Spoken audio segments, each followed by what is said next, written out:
having taught at Harvard Divinity School and Columbia University. But these days she lives in Greece, where she's director of the Ariadne Institute for Myth and Ritual.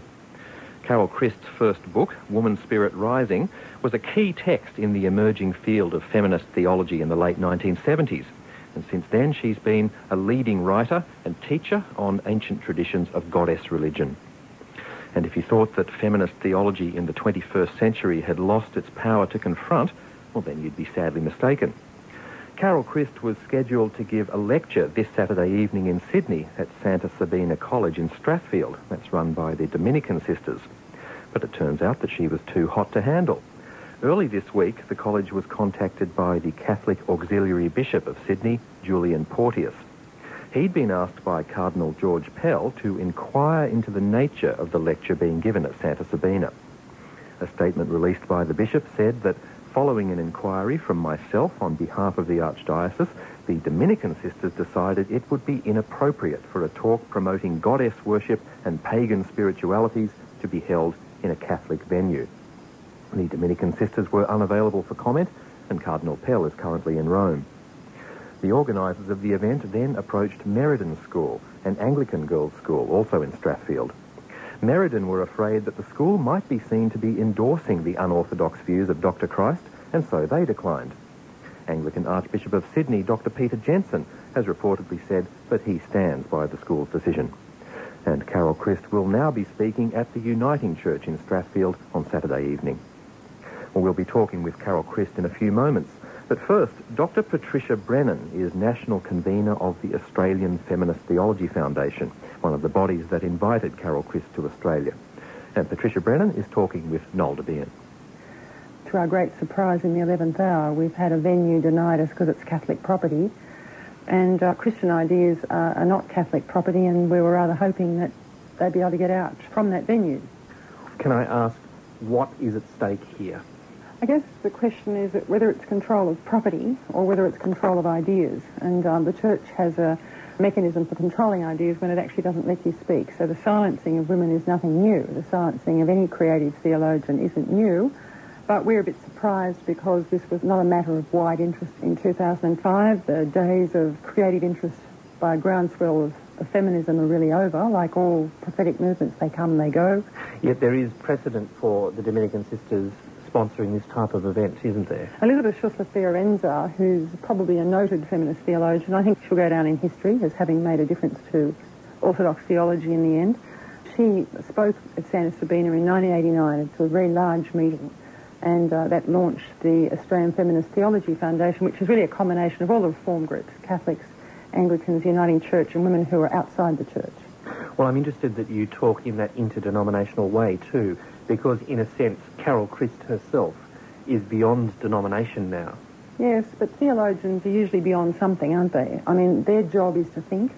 There's always a cutting edge to every traditional form of knowledge, and theologians are the ones who have a job to do. They're supposed to rethink things. They always have. They've always been controversial. If they're not controversial, I don't mean for the sake of being controversial, but if they're not pushing boundaries of how people understand God, but most of all of how that understanding affects the way they treat each other, then they're not a lot of use. I'm interested to ask, though, there is a real sense of surprise among some of the women I've spoken to. Where is that surprise coming from, given that we know the Cardinal's views on theology and church order? I didn't think that it would matter enough to stop that. After all, it wasn't going to be to thousands of people. It certainly is critical of orthodoxy, but surely every bishop throughout history knows that to have theologians is to invite them to criticise orthodoxy. I think it's because it's a woman. I think that probably the greatest challenge to orthodoxy in the last few decades, I have no doubt, has been women coming into an understanding that their experience of God is profoundly affected if their concept of God is male. And I think women, and men too, who think about it, connect what God is like to what people are like and what they think they can do to each other. And I think nobody would deny that there's a horrible lot of abuse going on in terms of the bodies of women.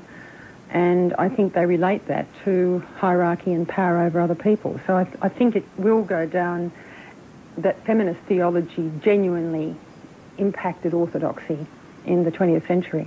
What would Carol Christ have raised with the women and the men who would have attended the lectures in Santa Sabina? But I like to think that will be much, but at least it will be in connection with Mary Daly, who was a foundational woman, feminist theologian, where she will say, if male is God, God is male. And I think that George Pell has just shown that that is still a good thesis. If you have power over thinking and you're male, then that's acceptable, especially if it's over the thinking of dissident women. She talks about the unrelatedness of the Orthodox God to human experience. She talks of the immortality as a career after death as problematic. So she tackles a lot of things that are accepted thinking about God. This whole area of goddess exploration is not mainstream, not yet anyway. It's not widely known in the streets when you begin to talk about the whole idea of the goddess and its place within religion. Yes, but one would have to say that religion isn't widely known in the streets at the moment. There's a terrible disenchantment in a secular society that says, only those who are part of the flock. I think that in a tradition that's worshipped Mary as the Mother of God, and where there are whole orders that absolutely obsess over this wholly removed woman who is virginal and perfect, there's a lot going on about gender in God in that. And so I think that's where it's more offensive. I think that the Catholic tradition thinks it's looked after femininity, but actually what relevance has a virginal mother to the average woman struggling to survive at the moment? Not much, I'd say. Patricia Brennan of the Australian Feminist Theology Foundation, talking there with Noel Debien. So why has Carol Christ been deemed theologically inappropriate to appear on Catholic or Anglican property? Well, her work stems from the conviction that the world's great religions have relied on the subordination of women, and so for 30 years she's been exploring ancient goddess traditions and looking for ways in which to reimagine divine power in ways that redress the age-old gender imbalance. Carol Christ's recent work has been influenced by what's called process philosophy, which concerns itself with change in the world, creation in constant transformation rather than fixed eternal laws. The 20th century's most influential process philosopher was the American Charles Hartshorne, who died in 2000. And he was famous for his list of 6 theological mistakes that he felt had been made by classical theology. These mistakes included the idea of God as perfect and unchangeable, and the possibility that there could ever be an infallible revelation.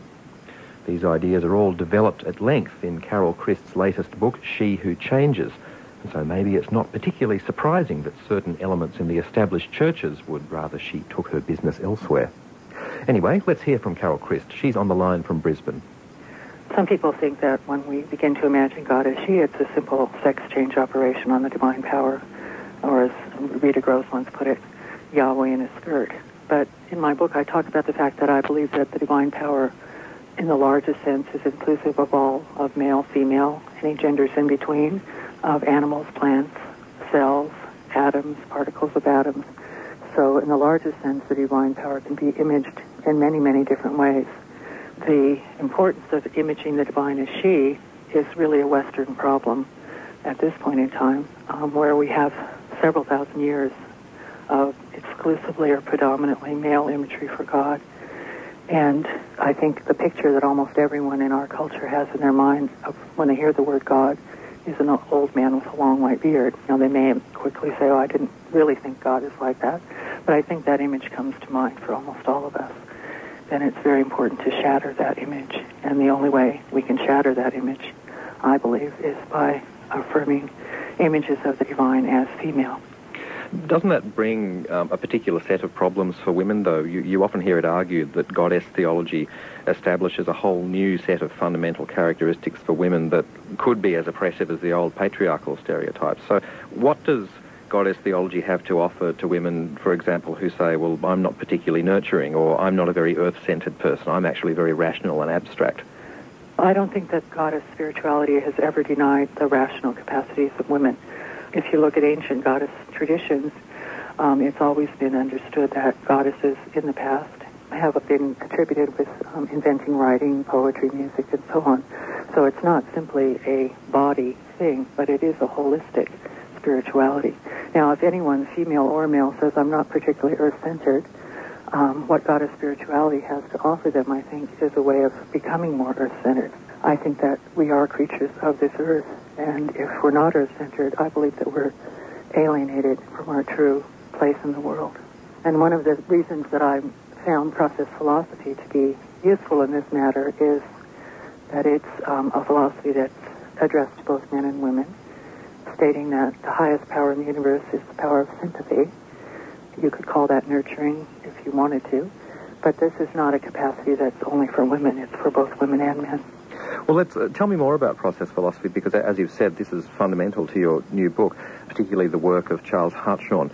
How do the ideas of this philosopher inform your own work? Yes, well, process, again, getting back to the title of the book, She Who Changes, process philosophy is a philosophy that affirms changing life, and for me that also means life in the body and the finitude of life on earth, in contrast to philosophies rooted in the Platonic tradition, which see change as negative, that is, the divine power is something that doesn't change, a consistent human being is someone who doesn't change, and so on. And I think that in affirming change, it's a major departure from much of Western philosophy and theology, and I think it has very important consequences for women, because in Western philosophy, women have been identified with the changing body, and the changing body and nature have been viewed as less than the immortal realm of God and the rational mind of men. As I say in my book, I believe process philosophy pulls the rug out from under that whole way of thinking. In your book, you quote the 6 theological mistakes identified by Charles Hartshorne, one of which says that it's a theological mistake to imagine that there can ever be an infallible revelation. Now, that cuts right to the heart of traditional Christian theology, doesn't it? Yes. Again, beginning from change, life is always changing. We are also fragments of a much larger whole, and so that any position we have on truth is always going to be in a process open to change, open to correction. So while we can affirm that there have been revelations, and I think there have been many in human history, all of those are partial and fragmentary, and none of them are infallible. So the implication there is that God is constrained by the limited development of human consciousness and human culture. God is constrained. We are constrained. We are constrained. Or God in the world, God through us. God or goddess is not constrained by our limitations, but on the other hand, from a process point of view, the divine power is fully involved in the changing world, and in that sense, it's different from a traditional notion of omnipotence. You also echo Hartshorne's criticism of the idea of immortality as a career after death. Yes. What concept of immortality are you working with, or do you reject it out of hand? Hartshorne believed that immortality was a legacy of dualistic thinking in which the immortal is viewed as higher and better than that which is finite and changing. And he believed that when we focus on life after death, we're devaluing this life and perhaps lessening our moral commitments to change things within the world that we find ourselves. So I tend to agree with him that immortality as a focus in religion removes us from this world, which is our true home, and from our moral responsibilities within this world. And if we think of ourselves as being involved in a cosmic process of birth, death, and regeneration, I don't see a problem with all life being finite, including my own. Carol, if we look at what seems to be a rising tide of conservatism in the West, if we look at even the events that have surrounded your appearance, or perhaps not appearance, in Sydney this week, do you sometimes feel that a voice such as your own is maybe more marginalized from the mainstream than ever right now? Well, I think we're involved, I don't know, in America we're involved in actually a great divide. I think we have a growing number of people who are embracing diversity, who care about the earth, who care about other people within this life in the way that I've been talking about it here from a process point of view. And then we have another half of the population that's looking for some type of authoritative answers. What I see happening is actually a sharpening of the divisions rather than a marginalization of the other side.